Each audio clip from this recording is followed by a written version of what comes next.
¿Qué tal amigos? Bienvenidos una vez más a su podcast Rompiendo el Hielo. Llegamos al episodio número 38 de este proyecto. Estamos casi a un año de haber iniciado este proyecto, pues que es para todos. Y pues en esta oportunidad me complace mucho poder presentarles a una persona que viene a sumar aquí a este podcast y pues estamos muy pero muy agradecidos por la oportunidad que nos da de dejar por un momento la ciudad capital y acercarse un poquito más al interior del país para participar en este podcast y también en una serie de entrevistas. Él es un analista político, antropólogo, médico y pues una larga lista de cualidades que tiene el invitado de esta noche, para lo cual lo presento. Bienvenido, doctor Hoffman, ¿cómo está? Muchas gracias, José. Aquí dispuesto a cualquier cosa que suceda en este programa. Eso es lo bueno. Muchas gracias por la invitación a la Climatológica de Oriente, que hoy, por cierto, está lloviendo ya bastante tarde.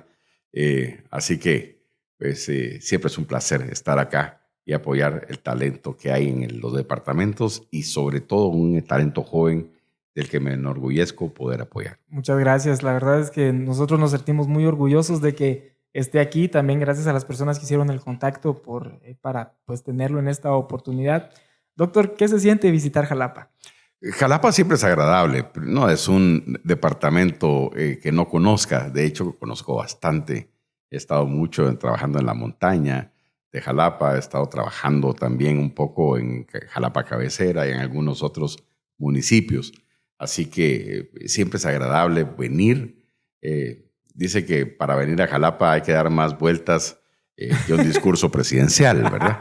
Pero básicamente siempre es entretenido venir. Es un viaje agradable y llegar es importante. Es impresionante lo desarrollado que está Jalapa con respecto a otros años, ¿no? Impresiones nuevas que tenga de Jalapa en esta oportunidad, doctor. La inversión en comercio es impresionantemente alta. Sí. Y el emprendimiento de los jalapanecos es cada vez más marcado. Hay comercios prácticamente en todas las cuadras. Eso no era tan así antes, ¿no? Eran calles de barro, de las que uno incluso se le trababa el zapato, etcétera. O sea, ha habido una transformación en 15, 20 años de Jalapa en una situación muy, muy tangible. Así que es otro Jalapa. Muy joven, además, en este momento. Muchas gracias. Doctor, me impresiona bastante de usted de que es médico, antropólogo, experto en comunicación de crisis. ¿Cómo entremezcla todas estas disciplinas en su expertise política? En realidad es bastante complementario una de otra. Uno diría que la medicina también no es, pero en realidad simplemente cómo conocer al ser humano bajo otros aspectos, ¿no? Y se emplea mucha psicología, etcétera, también en la medicina. Así que se combinan mucho. Por ejemplo, he sido yo, cuando he sido un poco participante dentro del Estado, creador de los programas de salud para pueblos indígenas. O sea, es posible hacer, digamos, la vinculación de una carrera con otra y generar pues, un producto que hace que el Estado pues, sea más pertinente y oportuno. Así que sí se puede. Pero me he dedicado muchísimo ahora, muchísimo más a la otra disciplina, la antropología política, que es básicamente una sociología de comunidades. A veces piensan uno que la antropología es arqueología, pero son disciplinas distintas. Arqueología es para comunidades pasadas, la antropología es para comunidades presentes y que es una sociología de comunidades. Impresionante cómo funciona, y platicábamos antes del podcast, cómo funciona la antropología también en función de la política y de conocer cómo se manejan los pueblos en torno a elegir también votantes, a elegir gobiernos, ¿verdad, doctor? Lo que pasa es que la cultura política es fuente de estrategia política. Uno, antes de poder asesorar a una figura o a un candidato o a una institución, porque también hay funcionarios que requieren asesoría, uno parte de un estudio. Claro. Y ese estudio normalmente no es como normalmente en Jalapa hacen las encuestas. Si mañana fuera la elección, ¿usted por quién votaría? Ajá. Eso, de hecho, la opinión es esencialmente mentirosa y básicamente cuando se te entrega un estudio de esto se desactualiza en el minuto en que te lo dan. Okay. No permanece en el tiempo. En el caso de estos estudios que son semióticos, se llaman Mide la cultura, miden tu corazón y tu hígado. Entonces, tienen preguntas como, por ejemplo, si usted tuviera un candidato a alcalde enfrente, le dirías que se deje de, que se atreva a, que acabe con, no tengo, exijo, y es lo primero que en 2 segundos se le venga a la persona y entonces uno empieza a hacer como el genoma, lo que está debajo, digamos, de la cultura, que es lo que le permite hacer a uno estrategia política. Así que, digamos, uno conoce mejor que incluso los locales su propia comunidad. Claro. Y nos permite anticipar y pues elaborar piezas de comunicación y estrategia política que permitan al candidato aumentar su posibilidad de ganar. Esto va más allá entonces de una encuesta, por hablar de alguna manera, doctor. Son entrevistas casi de 1 hora por entrevistado, o sea, son muy profundas. Okay. De hecho, los silencios también se interpretan, porque hay silencios en donde no me hace ningún sentido lo que me está preguntando, y hay otros silencios que no quiero contestarle, claro, o no tengo idea de lo que me está preguntando. El no sabe, no responde. De las otras, aquí sí se interpretan, porque hay 3 tipos de silencio que también se hace, se entrena al encuestador para interpretar esos silencios. Todas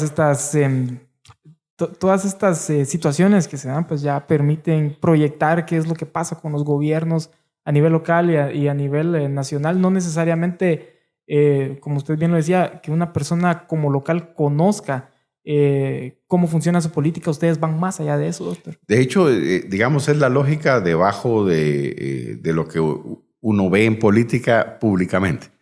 Hay estudios muy vigorosos, hay asesores que están detrás, que son los que hacen que brille o que entierre el pico una figura, claro, y que definitivamente sea un fracaso. Hay asesores de asesores y también existe, en algunos casos, me ha tocado estar en muchos también, en donde el asesorado no hace caso, o donde la rosca del asesorado es tan fuerte que no le permite al asesor llegar a sugerir fuertemente algunas cosas que debe cambiar.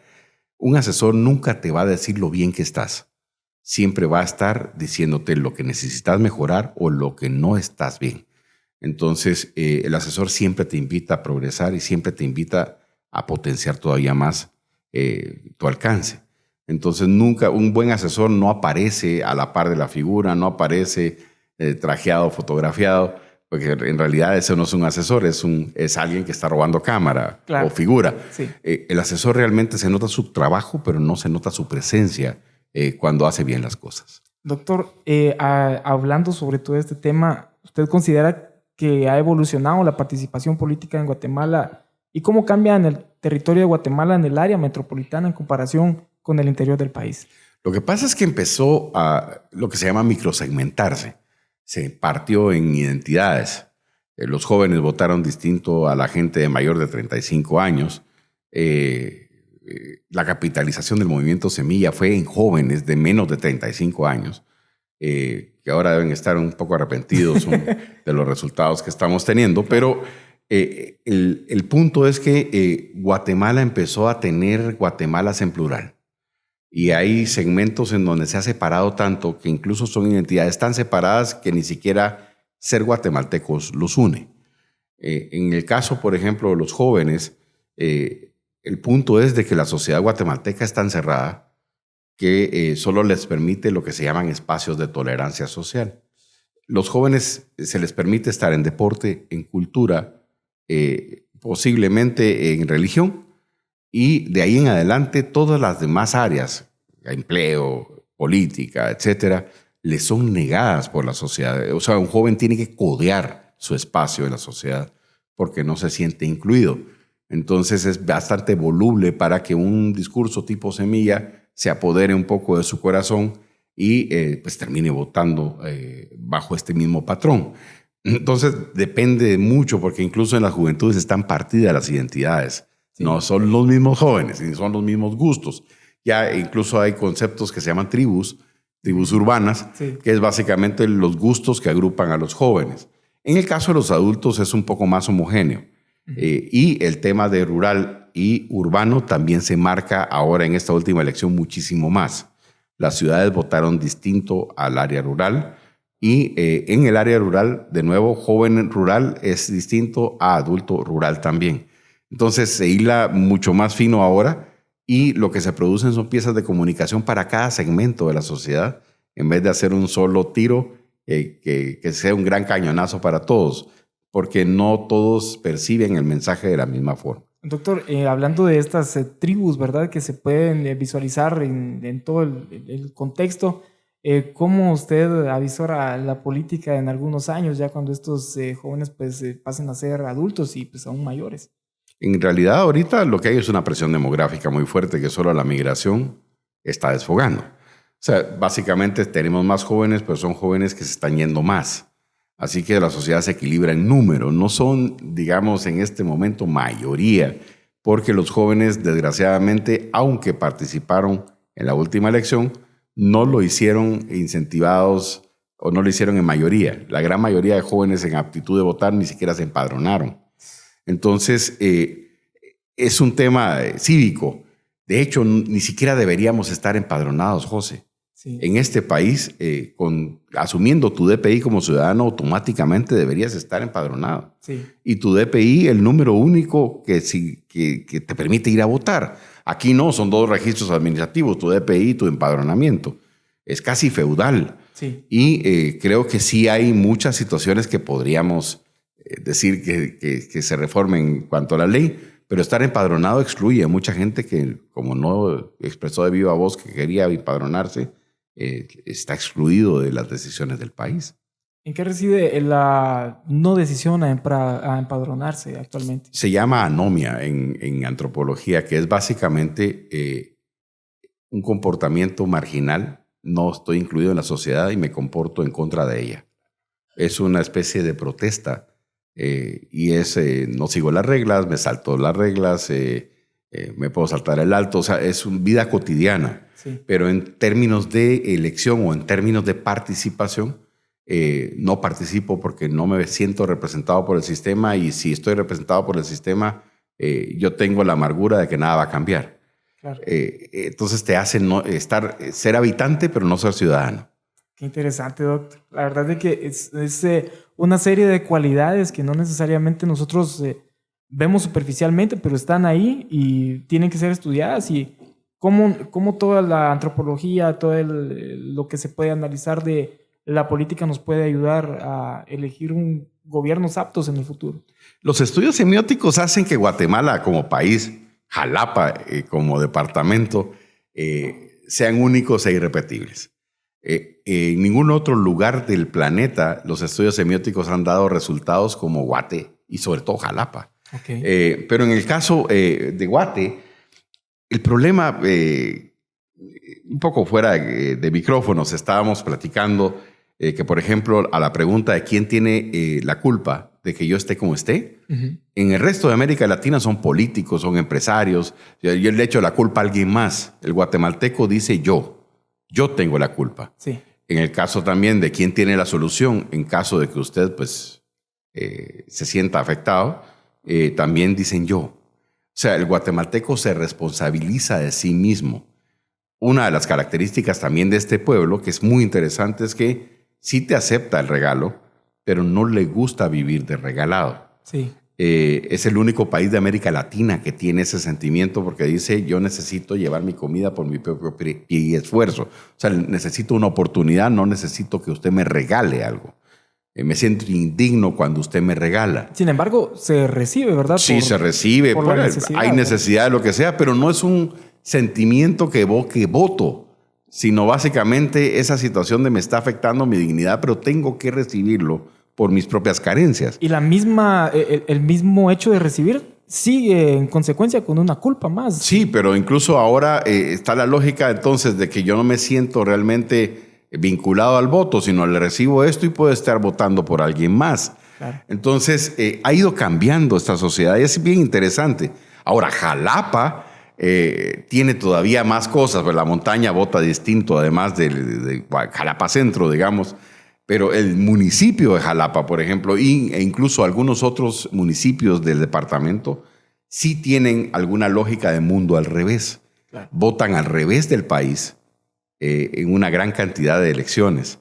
Eso sucede también en Zacatepeques, en Quetzaltenango, en Totonicapán y curiosamente de todo Oriente Jalapa. Recuerdo el caso de Shell hace un par de elecciones. Bueno, Quetzaltenango en esta última elección sí tuvo un patrón de voto por un candidato, el candidato Villacorta en algún momento, Ajá. pero esto fue porque Villacorta trabajó mucho la historia de Quetzaltenango en su campaña. Sí.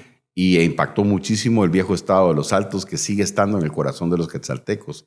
Y sí funciona como un factor político en Quetzaltenango y nada más que en Quetzaltenango. Pero es bien interesante porque sí, digamos, se trabajan departamentos de una forma completamente distinta porque sienten y piensan distinto. Para que realmente exista un voto, José, uno siente que piensa. Sí. Primero hay sentimiento. Hay un diálogo entre corazón e hígado que es el que detona un pensamiento, voto.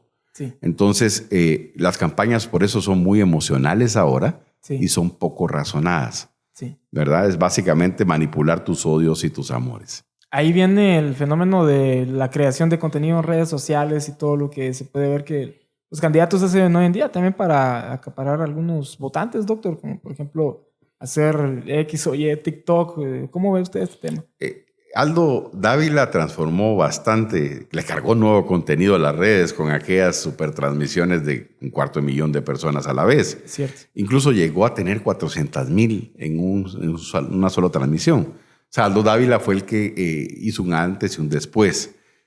Después de él han habido imitadores, ¿no? Malos imitadores, por cierto, en muchos casos, sin mucha técnica, sin mucho conocimiento de estos estudios que hay que hacer previos. Pero Aldo hizo, digamos, la batió de aire porque no había estudios para él y básicamente interpretó los odios de una sociedad. Él es el espejo de eso.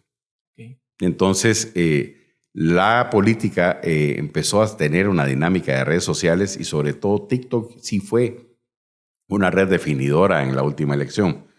Pero aquí también existe manipulación de los partidos políticos, de los famosos net centers, sí, las granjas de datos, que básicamente es, antes decían que acarreaban a la gente en camiones, ahora los acarrean por redes. Y es básicamente cómo conducir a la sociedad, los odios y amores de la sociedad, hacia objetivos que yo tengo, sí, pero que no necesariamente son éticos. El movimiento Semilla quedó básicamente haciendo esto, conduciendo odios de la sociedad. Pero también lo hizo Yamatei y lo hizo Jimmy. Sí. Platicábamos también un poco fuera de micrófonos del hecho de que hemos estado seleccionando presidentes que realmente nos han ofrecido la palabra no. Sí. O sea, nos negaron algo. Y Jimmy Morales es no soy corrupto, no soy ladrón. 2 no. En el caso de Yamatei es no soy Sandra Torres. Y en el caso de Bernardo Arévalo es no soy el sistema. Hemos estado diciendo no. Nunca nos han dicho quiénes son. Realmente lo que nos han dicho es quiénes no son y terminaron siendo. El punto está en que es solo la mitad de la ecuación, la negación. Porque en realidad lo que hemos estado haciendo en nuestro patrón de voto es echando a alguien de la presidencia, no seleccionando a alguien para ser presidente. Entonces manifestamos cuando debemos elegir y esto hace que haya una baja calidad democrática. O sea, si los ciudadanos eligieron a Bernardo Arévalo y tuvo 1 millón de votos en la segunda vuelta, deberían haber 1 millón de personas en el parque. Sí, cierto. Pero después de alcanzar el objetivo, yo lo que estaba era expulsando a Yamatei, no seleccionando a Bernardo. Entonces cae en legitimidad de inmediato y la base que normalmente lo llevó al poder resulta ser que no se hace responsable por el voto, porque ellos estaban se responsabilizando por quién sacaban, no por quién elegían. Y eso hace que los presidentes entierren su popularidad muy rápidamente y empiece la gente a decir que son iguales al anterior, ¿no? ¿Esto tiene que ver con el antivoto, doctor? Correcto. O sea, el votar por odio no es esencialmente un voto. O sea, si quieres manifestar, pues anda a la calle, gritar en las redes, agarrar, hacer una transmisión en vivo. O sea, hay formas de protestar y lugares para hacerlo. Sí. El problema es que cuando hay una elección, el verbo es elegir, no manifestar. Sí. Y estamos seleccionando a alguien, no despidiendo a alguien. Y eso sí nos hace, digamos, que tengamos gobiernos de baja calidad democrática, gente que no tenía la pericia para manejar las cosas, como en el caso de Bernardo o Jimmy, que tenían gabinetes prestados. Los dos lo tiene Bernardo, lo tuvo Jimmy. Yamatei sí tuvo una alianza con sectores, pero no era su gabinete, eran el gabinete de los sectores con los que había negociado para poner un ministro. Entonces, el problema es que cada vez nos sale más caro. Sí. Porque antes estábamos diciendo no queremos corrupción, pero el país al menos tenía dirección. Ahora no tenemos corrupción posiblemente, pero lo que no tenemos es dirección. Entonces, puede ser que la parálisis que esté ahora nos resulte más cara que el anterior escenario de corrupción, pero con dirección. Ninguna de las dos es deseable, por supuesto. Debería ser con dirección y sin corrupción. Pero no parece que seleccionemos bien porque elegimos un partido que en esencia lo que le beneficiaba más era perder para consolidarse. Sí. No estaban preparados, no tenían equipo, no tenían gente, el propio Bernardo no era pues, el líder que todo el mundo quisiera. De hecho, en la primera vuelta, cuando quedó Bernardo, los primeros sorprendidos fueron aquí en Jalapa. Claro. O sea, ¿quién es? Pues si ni siquiera vino aquí, pues. O si pasó, no me di cuenta. Hubo algo, digamos, que detonó en un voto protesta, pero esa protesta, cuando se hace en una elección, no funciona en ningún país del mundo. Y tenemos que tener la madurez los guatemaltecos de cambiar nuestra cultura política y que al momento de elegir elijamos a alguien que sea correcto. Y no me digan que no había, porque sí había opciones. Si ustedes leen los planes de gobierno que habían sobre las figuras que estaban concursando, pues hay ejemplos muy virtuosos, incluso mejores que Bernardo Arévalo. ¿Y entonces qué? Pero como no podían ganar, porque no podían derrotar o sea, si estamos todo el tiempo diciendo de que el causal de votos para protestar por algo, para que no quede otro candidato, para cambiar de ladrones, que también se lo dicen a uno, etcétera, en realidad estamos muy mal, digamos, como pueblo estamos muy mal porque somos la causa de nuestros propios males, ¿no? ¿Cree usted que va a existir la tendencia o va a permanecer la tendencia de utilizar el voto como una forma de protesta, doctor? Sí, buena parte de la sociedad, pero espero que ya no fue el tercer strike, es ahorita. Sí. Estamos teniendo niveles de popularidad del presidente muy peligrosos. O sea, ya no estamos tan contentos con lo que está pasando. O sea, ya no son calles llenas de hoyos, son hoyos llenos de calle muchas veces, ¿no? Claro. Ya aparece la luna. Entonces, ya nos está afectando en el tema de abastecimiento de productos, ya la carestía de la vida sí ya nos está impactando. Y no es una situación de corrupción y no es una situación de la fiscal. Sí. Entonces, el problema es ya ineptitud. Y eso sí nos lleva a cuestiones muy peligrosas, porque en cualquier sociedad que está enterrando el pico como ahora, pues se incuba también el peligro de que salga alguien como la espuma y que salga peor que el anterior. En muchos casos, como El Salvador o como Argentina, por ejemplo, lo que subyacía en la elección, lo que estaba debajo de la elección, era el país se fue a la basura y necesito volverlo a crear. Sí. En el caso, por ejemplo, de Colombia, pero sobre todo Chile, necesito sustituir generacionalmente a los viejos. Entonces, Boric, por ejemplo, fue seleccionado por joven, no por izquierda. Sí. ¿Sí? En Guatemala, los estudios dicen de que en realidad lo que nos estamos jugando es orden versus desorden. O sea, no hemos dado por perdido el país, pero está desordenado. Ajá. Y esto lo que produce es que lo que estamos realmente queriendo seleccionar es una figura paterna, un padre severo. Sí. Que puede ser una madre severa también. Tiene que ver esto con esto que hablábamos de que pues tenemos la culpa, somos culpables y ahora necesitamos de un padre. Pero me merezco que alguien me llame la atención e incluso me castigue si me lo merezco. Lo que pasa es que, digamos, no deseable de los guatemaltecos es que ese padre severo se convierta en autoritario o violento. Claro. O sea, no lo queremos así. En pocas palabras, no queremos un dictador, por decir así. Y no queremos tampoco alguien que nos agarre a garrotazos todo el tiempo. Claro. Pero si me lo merezco, sí. Entonces es un poco así como está. Es un delgado equilibrio, porque el padre severo, que muy pocos candidatos lo encarnan. El candidato Villacorta es uno de los que lo encarnan. Un poco hace la suerte de Carlos Pineda, de candidato de padre severo. De ahí en adelante ya me costaría entender algunos. Digamos, Edmond Mulet es más un amigo cercano. O sea, hay, digamos, diferencias. Y en el tema de las mujeres, una mujer inteligente y severa es indeseable para los guatemaltecos. Sí. Entonces, no sé por qué el tema de la inteligencia con respecto a la mujer es algo que no embona bien cuando se hace política. Doctor, esto tiene que ver o estará íntimamente ligado con temas de corrupción, porque pues usted bien lo decía, que ahorita no estamos viviendo un gobierno necesariamente corrupto, pero está lleno de inacción. Entonces, ¿hasta qué punto pues este gobierno podría continuar o siendo inactivo o esperando que llegue el momento para ser corrupto? El problema está que también es corrupción el aceptar un puesto para el cual no se estaba preparado. O sea, es también corrupción. No disculpo lo anterior. Me parece espantoso que le roben a la gente en un país tan pobre y con tanta asimetría social. O sea, si uno va a las montañas de Jalapa, por ejemplo, uno ve miseria muy rápidamente. Sí. Y ve inseguridad alimentaria, y ve vulnerabilidad ambiental, ve todos los males le caen encima a la pobre gente.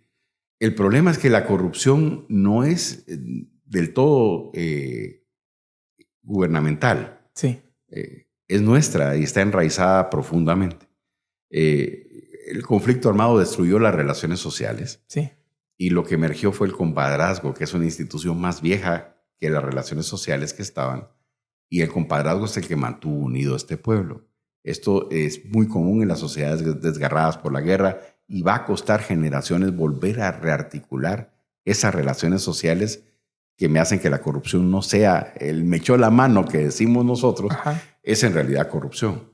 Entonces, el punto es que nosotros estamos tan acostumbrados a normalizarla que solo vemos la paja, no vemos la paja en ojo nuestro, en la veían en el ajeno, ¿no? Sí.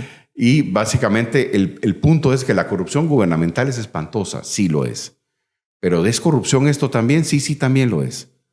Y en un nivel muy profundo, porque en realidad estamos condenando el atraso a una generación completa durante 4 años. Estamos a la expectativa de qué es lo que podría pasar. Es que no pasa, José. Esa es la misma inacción, ¿verdad? Y pues la gente que apoyó fuertemente a Semilla, ahorita van a empezar. Ya van a empezar. Ya van a empezar, ya no empezaron. Todavía hay esperanza. Entonces, el problema es de que yo creo que ya la gente que apoya a Semilla todavía tiene el consuelo de haber echado a alguien, pero no le gusta lo que está sucediendo con el gobierno actual. En el fondo saben que están equivocados al seleccionarlo, pero tienen todavía ese aliciente de haber expulsado a los corruptos. Corrupción es esto también. Entonces, es profundamente dinámico esto, pero la sociedad tiene que entender que la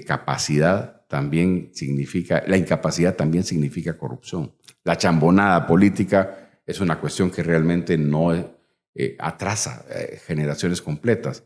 La migración está como nunca antes. Sí. Lejos de frenarla, ahora se están yendo más. Hay gente que ya no tiene cabida en el país. Y eso es severamente difícil, ¿verdad? Doctor, en cuanto al tema de la corrupción, o sea, ¿qué podemos hacer nosotros para... o sea, este problema en algún momento puede ser desenraizado en medio de todo el flujo gubernamental?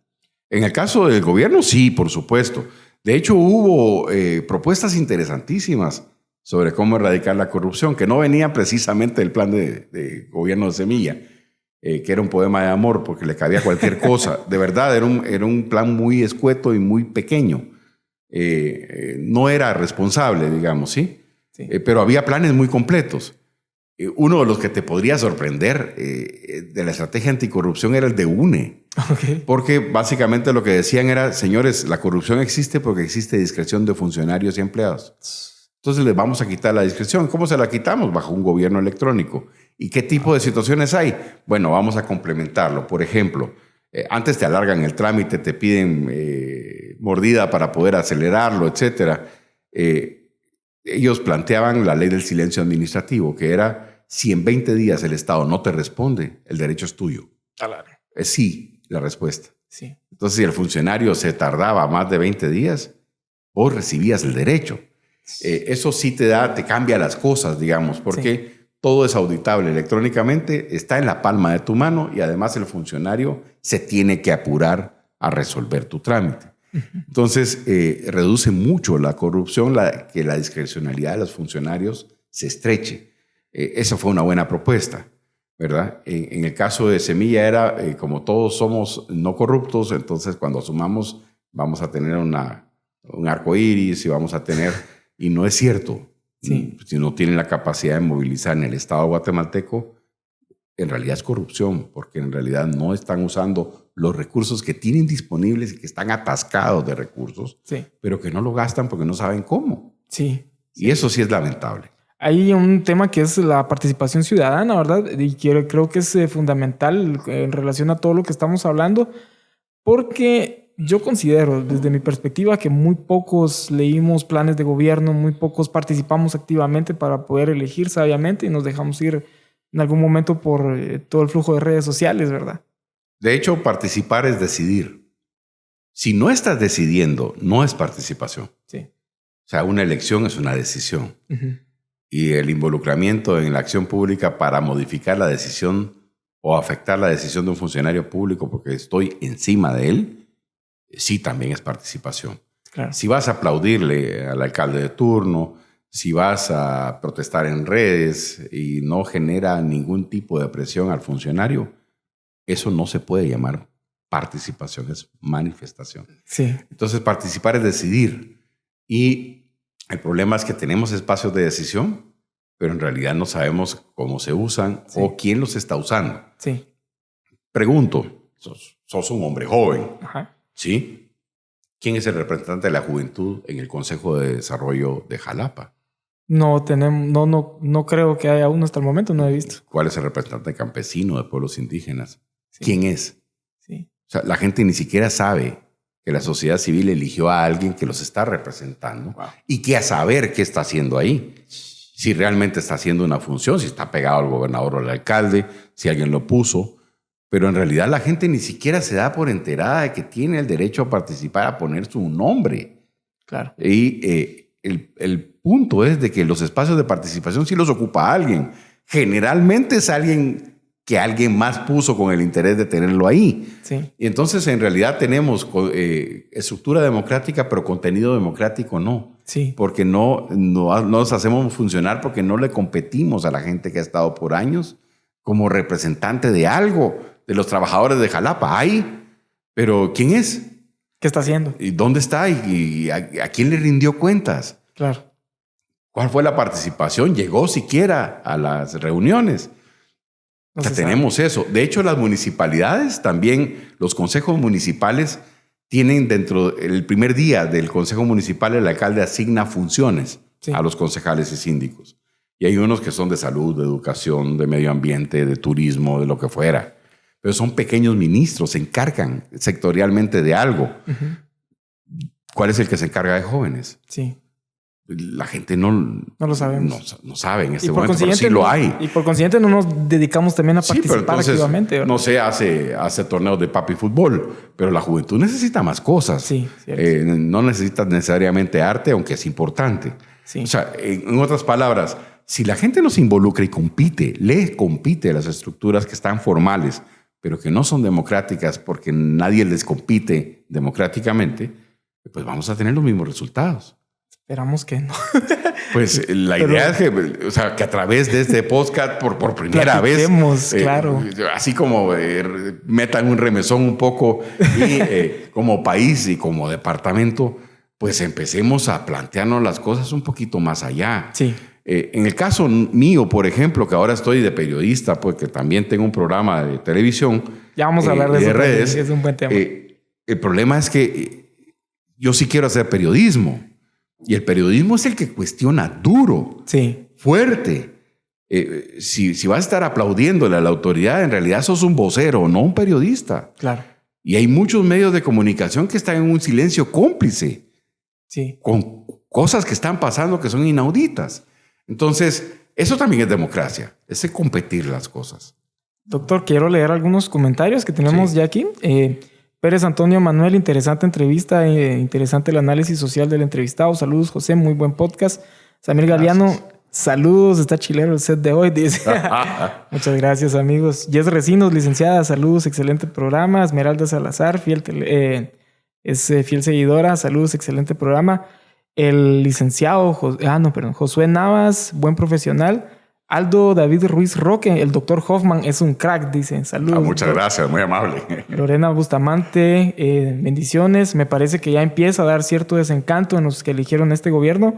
La posible renuncia de otro ministro, dice, denota que no tenían un plan de gobierno efectivo. Yo me pregunto, ¿van a renunciar ministros? ¿Van a cambiar ministros? ¿Qué se espera? Hasta el mismo presidente va a llegar. Estamos en el mes 7 y ya van 3 ministros y 9... No, ahorita el 10º viceministro hoy. Que es uno de ambiente. O sea, tenemos 10 viceministros, 3 ministros. No es una cuestión de que aquí va, como en un partido de fútbol, y aquí va el de refresco. Sí, claro. O sea, en realidad, cada uno de ellos viene y trata, quita a su equipo, quita el equipo que estaba, pone al suyo. Sí. Hay una curva de aprendizaje. Mientras yo me ambiento en el puesto y empiezo a averiguar cómo están las cosas, se me van 3 meses. Sí. Entonces, no es un símbolo de vitalidad política el perder tantas piezas en el tablero. Y ahorita se rumora que el ministro de Comunicaciones está a un paso de irse. Hágame el favor, yo no sé cómo un médico y cirujano, que por cierto no ejerce, terminó de ministro de Comunicaciones. O sea, es un tema de sentido común y una urgencia muy particular. Por ahí la ministra de Cultura también quiere irse. O sea, es realmente lamentable. Una de las cosas que son debilidad estructural de este gabinete es que pusieron a la gente que viene de cooperación internacional. Okay. Y la cooperación internacional tiene una dinámica muy necesaria para los países, pero cuando la gubernamentalizas, sí, resulta ser de que ellos siguen haciendo las mismas cosas que hacían en la cooperación, que son mesas técnicas, tomaderas de café, comisiones. Y entonces nunca teorizan todo. Total inacción. Pero no ejecutan nada. Sí. Tenemos una parálisis casi absoluta. Y lo que han comprado, lo han comprado por baja cuantía, que es en contra de la ley. Porque las licitaciones es, si vas a comprar maíz, lo compras todo. Sí. Todo lo del año. Aunque hayan varias entregas para poderlo embodegar. Pero aquí se compra de chiquitito. Sí. Y eso es en contra de la ley. De hecho, es corrupto porque es en contra de la ley. La ley no lo permite. Entonces, hay muchas situaciones que son de desconocimiento, muchas cuestiones que son de impericia, pero también muchas cuestiones que aparentemente son de verdad emanadas del presidente, que no están dando resultado.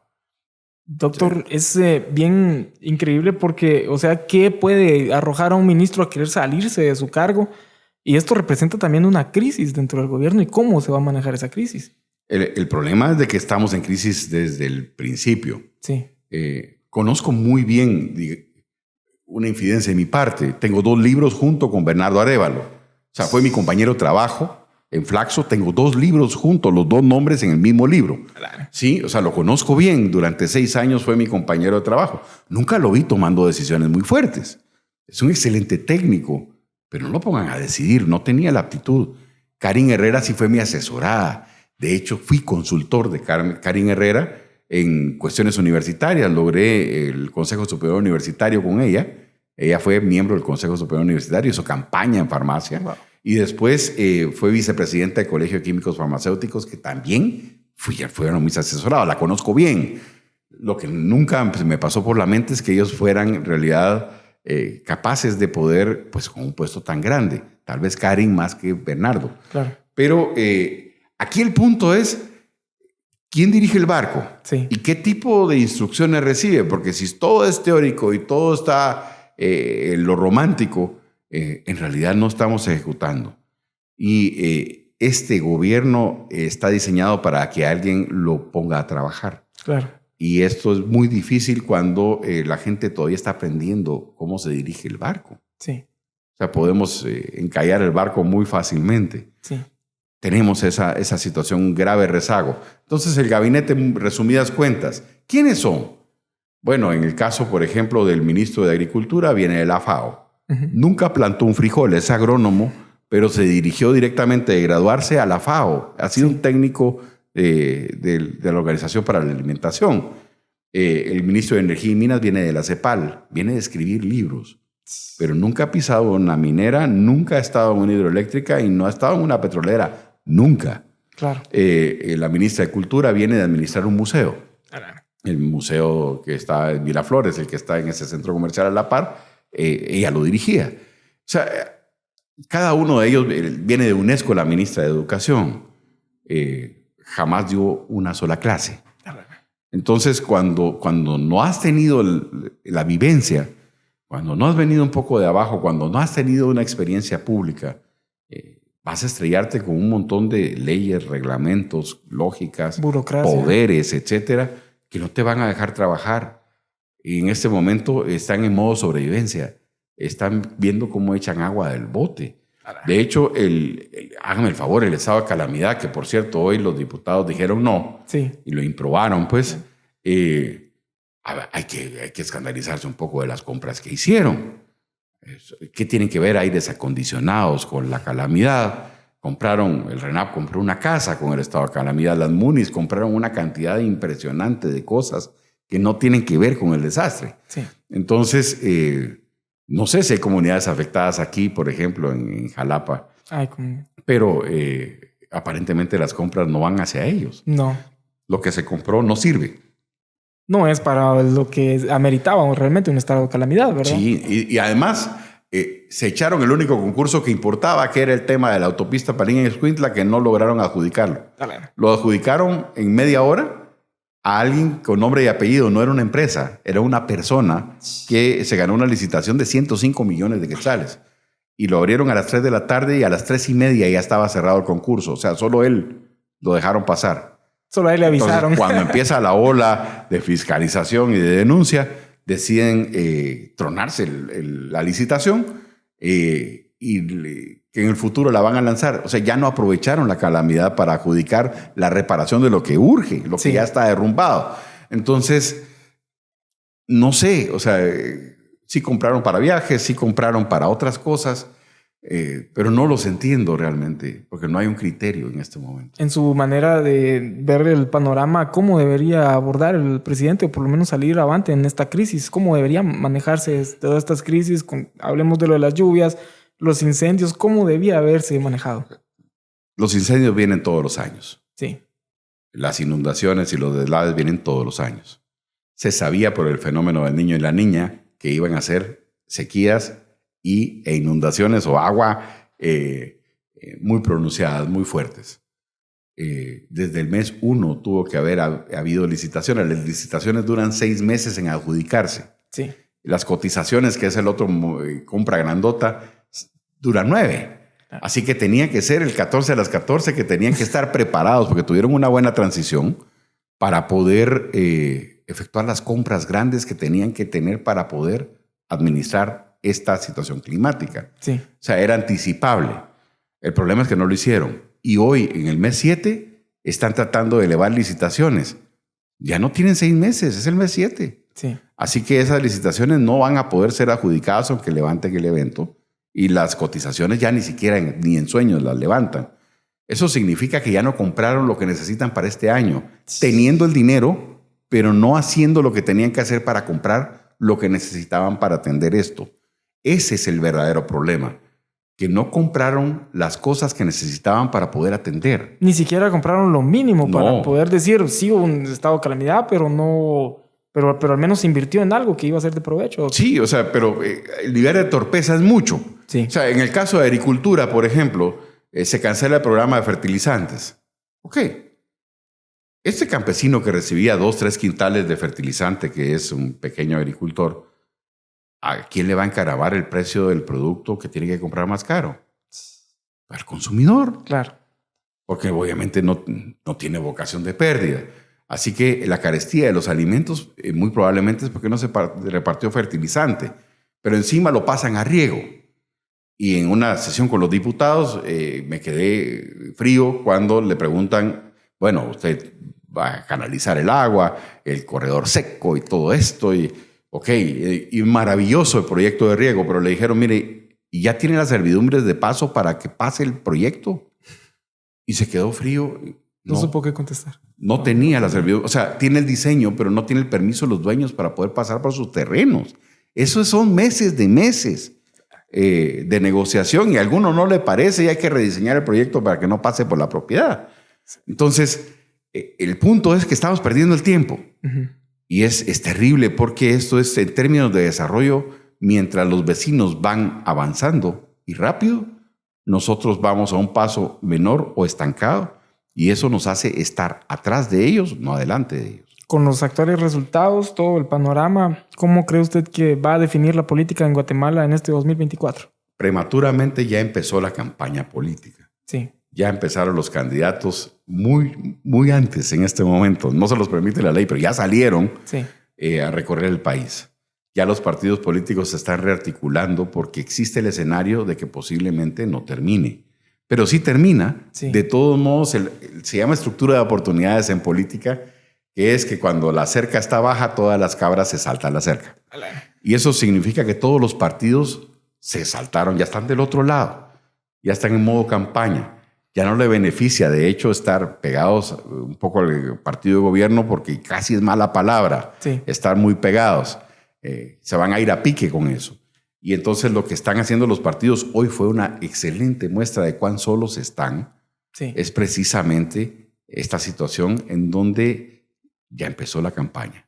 Con los símbolos que trabajaron en la campaña pasada, ¿usted cree que van a salir avante siempre en estas? Sí, pero jubilamos gente. Claro. O sea, haciendo un poco el tablero, Sandra Torres, mucha gente lo da por jubilada, tiene mucho problema con su partido. Es una mujer que nunca deja de luchar, eso sí, que posiblemente vaya a recuperarlo, pero le va a quedar muy poco tiempo para hacer campaña y ella está teniendo menos caudal de votos. Sí. O sea, podemos decir que topa abajo y que por eso está declarada como posible jubilable. En segundo lugar es Bernardo. Yo creo que Semilla como partido, de hecho ya tiene mucha dificultad para hacerlo y no creo que tenga futuro. El tercero era Conde, que también considero que no va a ser un partido que se sostenga mucho tiempo, ni que Conde sea un presidenciable que la gente recuerde. Después está Armando Castillo, que tiene en cuarto lugar con 404,000 votos. Ese sí está en la contienda y sí está rotando por el país. Este sí está activo. Después está Edmond Mulet, que es el quinto lugar, un poco metido en África en vez de en Guatemala y con mucho problema en este momento en su partido porque parece que se va a partir. Sí. Suri Ríos se autojubiló. Sí. De ahí en adelante están Villacorta, que sí está en la contienda, pero no está compartido. Claro. Ahí el problema es que no tiene barco, digamos, pero es un buen marinero. Y después de eso están los de 1% y los que dejaron por fuera, que son Carlos Pineda, Roberto Arzú y Telma Cabrera. Eso es lo que tenemos en este momento con posibilidades de participar. El resto está jubilado.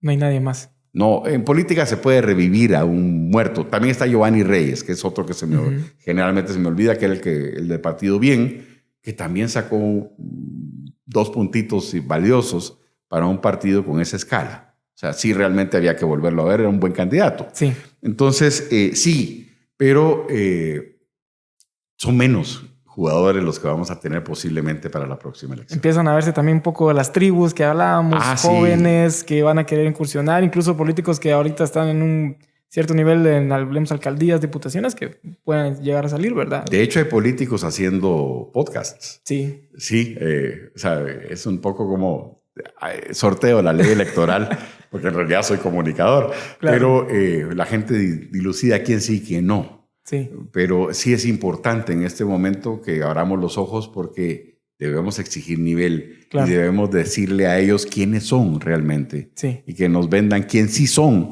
porque quien no son ya nos dijeron veces. Y ya tuvimos esas tres experiencias, doctor. Doctor, viendo todo las situaciones a nivel mundial, ¿verdad? Hablemos del conflicto que haya por Rusia, Ucrania, también el conflicto con Palestina e Israel, ¿va a impactar directamente esto con el estilo de vida que tenemos los guatemaltecos? Sí, con seguridad. De hecho, estoy como analista de France 24 y de NTN 24, que son canales globales, y entonces ahí trato solo ese tipo de política, digamos, la geoestratégica. Claro. Aquí hay una especie de preguerra mundial que no se declara, pero que estamos a un pelito de que siempre se declare. El problema con Ucrania, lo que realmente se están peleando en Ucrania es una gran cantidad de petróleo, de uranio, centrales nucleares y ojivas nucleares que están ahí. Sí. En el caso de Israel y Palestina, nosotros los guatemaltecos fuimos los que causamos ese conflicto. Okay. De hecho, nuestro voto fue el que determinó el Estado de Israel después de la Segunda Guerra Mundial. Estaba empatada la ONU y García Granados, que era nuestro embajador, levantó la mano y desempató. El tema es de que la declaración de Balfour, que es la que origina Palestina e Israel, es alguien desde la Primera Guerra Mundial que en un conflicto que hubo entre ellos decide mandar una carta a los lores en donde había que crear dos países. Sí, sugirió más o menos las fronteras de Israel, que fueron las que verdaderamente creó la ONU, para mandar a todos los asilados políticos judíos que nadie quería en la Segunda Guerra Mundial. Todos. La gran mayoría de israelíes son ucranianos. No son judíos nacidos en Israel, digamos, ¿sí? Son inmigrantes. Y hay una gran cantidad de población homosexual también porque fueron perseguidos por Hitler. Así que Israel es el que tiene la agenda gay más desarrollada de Asia. Wow. De hecho, se pueden casar, adoptar niños, etcétera, porque ahí hay una enorme cantidad. Israel tiene, o sea, nuestro voto lo aprobó. Sí. El problema es que nunca alguien levantó la mano de decir, también queremos el Estado palestino. Claro. Entonces, lo que hay es una tierra de nadie, que nadie reconoce como un Estado, y que Israel ha ido corriéndose poco a poco y ocupando esa parte palestina. Sí. Hay mucha tela que cortar y hay odios y situaciones, pero nosotros creamos el conflicto. Sí. Ahí el problema es petróleo en todo el mundo árabe. Sí. De nuevo es energético. También el tema ucraniano, todos los fertilizantes vienen más caros, toda la soya para las gallinas y los concentrados vienen de ahí. Sí. Así que realmente sí tenemos un problema, pero tenemos un megaproblema y es de que China, Irán y Rusia se asociaron. Y eso es un megabloque que está generando problemas porque Norcorea quiere entrar ahí también. Claro. Eso suma 27 millones de kilómetros de territorio y más de 1.000 millones de personas en ese territorio, más potencias nucleares y militares. Además de economía, ¿qué otros aspectos podría afectar en Guatemala, doctor? Bueno, aparte de la economía, evidentemente la seguridad, porque geoestratégicamente, aunque en la Segunda Guerra Mundial nosotros jugamos un papel interesante que nadie sabe, pero ubico... en algún momento estaba entre Alemania, porque había una colonia alemana en Alta Verapaz, en todo esto, que estaba muy nutrida y estaba a punto de entrar un poco en el ciclo alemán. Roosevelt lo llamó personalmente y le decía que le declaraba la guerra a él. O sea, fue realmente interesante. Hay documentos que están en el Archivo General de Centroamérica en donde se intercambiaron cartas muy rudas. Sí fue, pero Guatemala, por la posición geoestratégica que tiene, sí realmente entraría en conflicto porque Nicaragua tiene en este momento tropas rusas, Venezuela tiene tropas rusas y ahora Cuba tiene tropas rusas. Entonces, estamos muy cerquita de que nos caiga por aquí. Estamos muy cerca del fuego. Una situación, ¿verdad? Así que de repente los caibiles nos sirven para luchar en otras partes también, no solo en el Congo, claro, y en las cuestiones de paz, pero sí estamos en una situación que puede causar problemas. Pero lo que nos causa problemas es un enemigo más invisible, el narcotráfico. Sí. Que es el que en realidad nos roba mucho territorio y nos da terrenos sin nadie. Ahí bueno, es un tema muy extenso, doctor. La verdad que me encanta platicar con usted de todo esto. Es parte del podcast, poder hablar de todos estos temas y pues algo bien interesante es que el podcast cumple ya también casi un año de estar. Enhorabuena. Y pues he visto también el show de Hoffman. Muchas gracias, muy amable. La verdad es que es excelente y me agrada mucho. Y se lo mencionaba antes de iniciar, ¿verdad? Me gusta el enunciado que tiene donde dice debates de alzados de tono, ¿verdad? ¿Es necesario potenciar el debate, doctor? Sí, sin ser vulgar. Claro. Pero sí es importante. O sea, el problema es que están muy metidos los canales de televisión en una entrevista como muy acartonada, muy rígida. Muy sesgada, ¿verdad? Y se convierten mucho en voceros. Sí. Reciben presiones, por ejemplo, de patrocinantes, de gobierno. Si te quito de la pauta de gobierno, te quiebro. Ajá. Y entonces los canales de televisión en realidad no son muy libres. Claro. Entonces este tipo de formato que tenemos en TVGT es una cuestión realmente fuerte. buscamos una independencia de criterio. Nosotros no dependemos de la pauta de gobierno. Okay. Y esto sí nos faculta pues a tener una libertad mayor para poder tirar y hacerlo de una forma adecuada. Ese picantillo, ¿verdad? Sí, que hablamos, pero también se les exige mucho nivel. Claro. Se les preguntan cosas que nadie les ha preguntado. Sí. Y eso sí genera mucho interés. Y esto genera también una investigación tras el invitado, ¿verdad? No es solo improvisar sobre lo que se va a hablar, ¿verdad, doctor? No. O sea, me preparo un día antes, incluso varios días antes, si es una entrevista muy fuerte, buscando las preguntas que verdaderamente hagan lucir pues todas las facetas del mismo entrevistado. Claro. Y de ahí han habido variados, pues. Hay gente muy reservada, hay gente muy alta y que hay que más bien bajarla un poquito de tono. Incluso el micrófono, incluso. Hay temas, son figuras. Prácticamente el penúltimo que entrevisté fue Aldo Dávila, que fue una entrevista muy fuerte. Entrevisté a Rafael Curruchiche, que salió este tema del arrancacebollas y todo esto que fue a encontrar en su oficina cuando asumió. Sí. O sea, hemos que en cada uno de los episodios tenido una situación que destaca mucho y que se vuelve la noticia de esa semana. Sí. Entonces, hemos logrado ese nivel y gracias a Dios pues está prosperando. ¿Qué opinas de la evolución de los medios, formato podcast, hacia dónde vamos en toda la parte política, antropológica? Básicamente todos los medios de comunicación hicieron una especie de mezcla, ¿no? Sí. Ya la radio no es radio. Ya la radio es transmitida por streaming también, hay video. Ya es tele, pues, realmente. Entonces, el tema del podcast es de que, como no tiene tanta atadura, sí. Se logran hacer preguntas que normalmente un canal de televisión nunca te preguntaría. Claro. Y eso sí realmente es valioso porque te da democracia informativa. Sí. O sea, un ciudadano es aquel que intercambia opinión. O sea, es parte de hacer ciudadanía el poder comentar y debatir. Es el contacto sí. Funcionario, analista de X directamente con el ciudadano, ¿verdad? Sí, pero entre ciudadanos, cuando tu producto es motivo de la discusión de dos ciudadanos, has tenido el cometido de además generar democracia informativa. Claro. La democracia informativa es básicamente que tengan elementos suficientes para debatir responsablemente en vez de ser conducidos como borregos por las redes. Claro. O sea, la necesidad de no explotarle esos sentimientos, sino que verdaderamente haya razón y fundamento en lo que se dice. Sí. Y esto sí se genera esa democracia. O sea, lo que hace exactamente tu podcast es precisamente acercar verdades a la gente que no podría tenerlas de solo depender de estructuras muy rígidas como los noticieros de TV Nacional, por ejemplo. Es interesante saber cómo se puede manejar también todo el tema de primeros auxilios psicológicos a través de las redes sociales, doctor. De hecho, bueno, en política lo que hacemos es tomar, suena feo, pero tomar tu patología. Okay. Entonces, por ejemplo, te doy un caso. Por ejemplo, Donald Trump, para los psicópatas.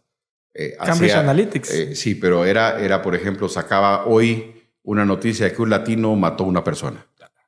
Después que una viejita fue cortada en pedazos por un pandillero latino. Después que una banda de latinos robó y asesinó a otra persona. Y después, muro. O sea, en realidad lo que estaba es conduciendo emotivamente a los psicópatas a que votaran por el muro, que es votar por Trump. Claro. ¿Sí? El mismo Trump, por ejemplo, en los 3 estados que le faltaban en la última vez para ganar, con Hillary Clinton, que era pues, su adversaria, los dos midieron que eran población, así como yo, eran de sobrepeso. Era la población más gorda que tenía Estados Unidos, esos 3 estados. Hillary Clinton dijo, entonces voy a mandar a Michelle Obama a hacer ejercicio. Sí, quien es gordo sabe que el ejercicio no es precisamente una de nuestras bondades, ¿verdad? Que el podcast de hoy es un podcast de peso, ¿verdad, doctor? En el caso de Donald Trump, lo sacaron comiendo pizza, pollo y hamburguesa todo el tiempo. Todo el tiempo lo sacaron comiendo.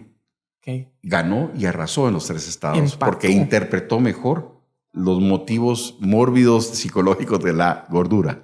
Así que sí se aprovechan un montón de situaciones. Claro. Pero en el caso de virtuoso de las redes, sí, es de que muchas veces hay gente que padece en silencio alguna situación que puede ser abordada naturalmente y al tener más información poder salir por su propio pie de esfuerzo o poder pedir ayuda donde se necesite. Claro. Así que es terapia también. Las redes también es un poco como ir al estadio y tener pues altisonancia con el árbitro. Claro.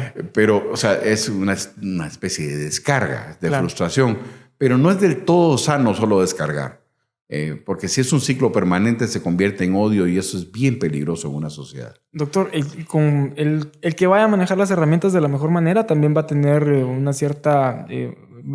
va a sobresalir de entre sus contrincantes, por decirlo así. ¿Cómo ve usted la participación de la inteligencia artificial dentro de todo el contexto de redes sociales y política en los próximos, desde ya y en los próximos años? La inteligencia artificial es básicamente vaciada por un humano. O sea, la primera carga, lo que le pone uno a aprender a la máquina, es programado por uno. Claro. Si uno no le carga a la máquina el contenido adecuado para que empiece a aprender de esa conducta, la máquina te va a fallar. O sea, la inteligencia artificial no es infalible, claro, sino que depende mucho de la carga de datos que le vayas alimentando. Y de hecho, la máquina ya tiene la propiedad después de aprender por sí sola. Sí. Pero toda esa carga inicial es la que determina el éxito. Entonces, no toda la inteligencia artificial te va a servir y no sé si está suficientemente perfeccionada para ser usada en la próxima elección, pero vamos en ese proceso. Va a ser interesante poder ver esto más adelante, ¿verdad, doctor? Así es. Doctor, me ha encantado este podcast, la verdad. Muchas gracias, muy amable. Es un gran gusto para mí saludar también a los amigos que están conectados, a Germán Augusto Berganza Telles. Es un gran amigo querido mío. Un saludo cariñoso, mi querido Germán. Lo hemos invitado al podcast, pero no hemos consolidado. Es un ilustre amigo jalapaneco mío que en realidad no se le ha hecho justicia nunca desde el punto de vista de los cargos públicos, aunque ya fue concejal. Claro. Dice uno de los mejores analistas del país. Muchas gracias. Un profesional muy inteligente, pero sobre todo un gran ser humano. Tengo el privilegio de contarlo dentro de mis buenos amigos y ex compañeros de trabajo. Saludos, Carlos. Saludos, José. Tu podcast llegará muy rápido. Gracias por las palabras del amigo Germán Augusto. Quiero hacer una dinámica con usted que la hacemos siempre y es preguntas rápidas, respuestas esenciales. Entonces yo le lanzo una pregunta o una palabra y usted en corto, ¿verdad? Voluntad. Maleable. Es modificable. Política. Instrumento. Jalapa. Paraíso. Familia. Esencial. Educación. Transformación. Relevancia. Notoriedad. ¿Quién es Carlos Hoffman? Es un buen guatemalteco, espero yo. ¿Qué esperamos de Carlos Hoffman próximamente? Creo que esto del programa, que fue bastante inesperado, claro, me pone en un camino distinto, digamos, pero sí seguiré siendo un analista, un consultor y un asesor político. Claro. Pero ahora un comunicador también. Sí. Entonces tengo la difícil tarea ética de dividir las dos cosas, porque a veces voy a estar en conflicto de interés entre el periodismo y la asesoría. Sí. Y voy a optar siempre por la verdad en el periodismo. ¿Ha conectado, ha visto ya resultados de esa conexión entre la ciudadanía y su persona con el show de Hoffman? Sí, de hecho, ahora me paran en la calle, discuten conmigo. Mire, es que fíjese que tal, yo tengo la duda tal, o por qué usted no le preguntó tal cosa. O sea, sí, tengo en este momento... La exigencia. Que no me había pasado nunca en el canal donde estaba, que estaba en Canal Antigua. Estuve 6, 7 años ahí. Y nunca me había pasado esto. Claro. Entonces, sí creo que estamos pegando un poco más con el corazón y la mente de las personas. Doctor, ¿algo con lo que quisiera despedirse de este episodio? Amo mucho Jalapa. Me parece un departamento profundamente importante para el país, muy incomprendido por el país entero y por los gobiernos que han habido. Pero creo que es importante que el jalapaneco es muy único en su forma de ser y en su forma de ver las cosas. Y parte de la solución de los problemas nacionales lo tiene la discusión que solo en Jalapa ocurre. Claro. Porque vaya si tienen opinión. se lo intercambian. Es el diferenciador de Jalapa frente a otros departamentos. Lo vivís en las esquinas, el debate político. Sí. Y creo que es importante el hecho de ser la cabeza de león y no la cola de ratón. El problema de Jalapa es estima. Sí. Si se la creen más, pueden poner un presidente. Y creo que de verdad deberían proponerse un poco, ser muy visibles y de tratar un poco de salir del departamento a enunciar su verdad y a defender las cosas que se merece Jalapa. Porque es un departamento que hasta cierto punto, como no grita, no necesariamente tiene lo que merece. Y creo que este departamento tiene un empuje y tiene un emprendedurismo de la gente, sí, que hace que salga por su propio pie de esfuerzo. Eso es admirable. Pero creo que merece la pena un poco más de justicia para este departamento porque realmente lo merece. ¿Cuál es ese estigma que quizás no nos deja salir de ese?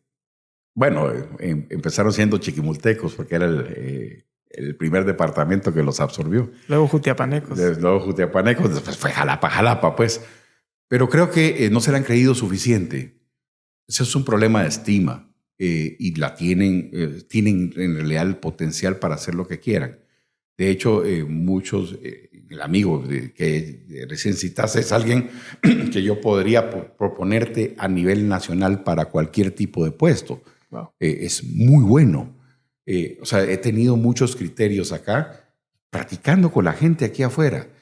O sea, bien salen 100 candidatos de aquí. Wow. El problema está en que no la han creído. O sea, tiene un movimiento de artistas, por ejemplo, plásticos, sí, que solo aquí en Jalapa se conocen muchas veces. Claro. Y que van por allá afuera a exponer. Pero el arte se tiene que vivir en el país y tiene que apoyarse el arte, por ejemplo. Sí. Y es muy notorio la plástica que hay en Jalapa y son muy buenos. Entonces, creo que, digamos, hay demasiada miseria y demasiada gente que se les han negado derechos. La constitución política, si se cumpliera, este país sería completamente distinto. Claro. Pero con solo leerla sabe uno que hay una distancia enorme de lo que uno merece porque la constitución lo dice y la realidad que uno tiene todos los días. Sí. Así que mi respeto, mi cariño y mi llamado a ser la cabeza del león y no la cola de ratón.